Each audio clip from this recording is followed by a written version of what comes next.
Ti hian ka pe Peuh siam tur kha tui vot le soda nen zan khat ka chia na sa a soda khan na ti ne ma hei hi ti hian nakina atui kan thli hulang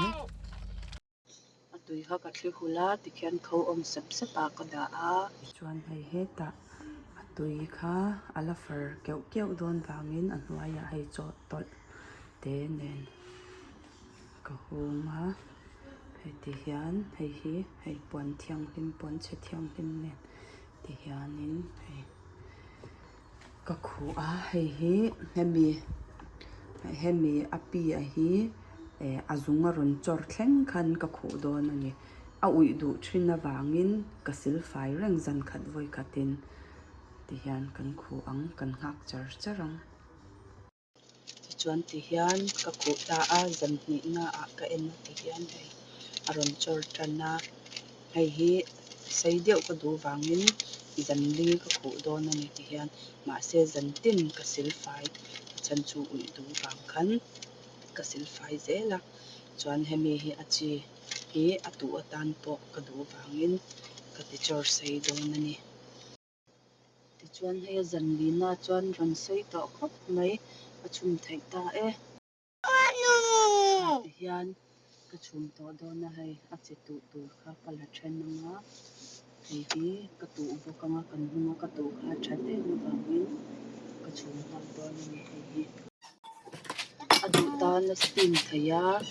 hei chuan rice cooker in ka chhum mai zela ti hian chuan nan tui ka tia steam kha chuan du a in a rum deuh thin awangin ti hian ka steam mai zela tui 200 ml tel tlem le chi ka pola tel hian among bet tur kha veng ka tia among bet lo tel han pol hian a ring tur tu kha ti hian ka chi kola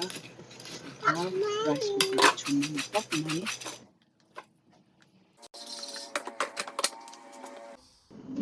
ti hian rice cooker in ka chhum mai a min ta a hei a hmel po mawi a tui don lutuk ti chuan among po pet lo amo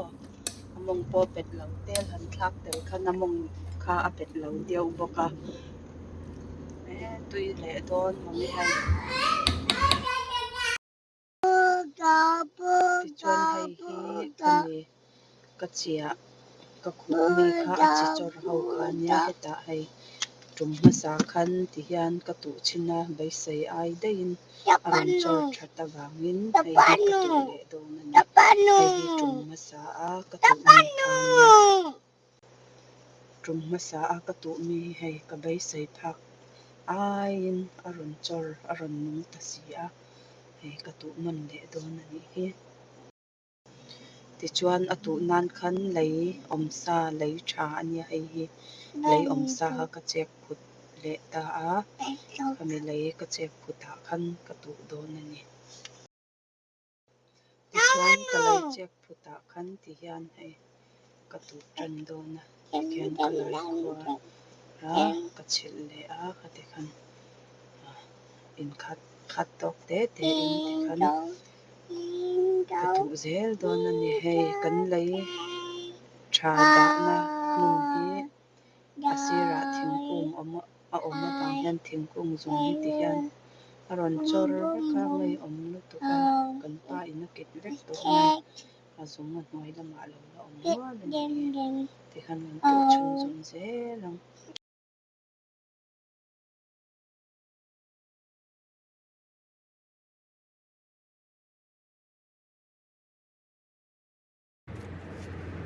lei ka chek phut sa kha a lo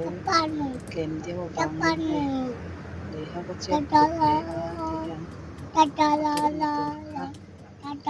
chek phut le hmasa phut ani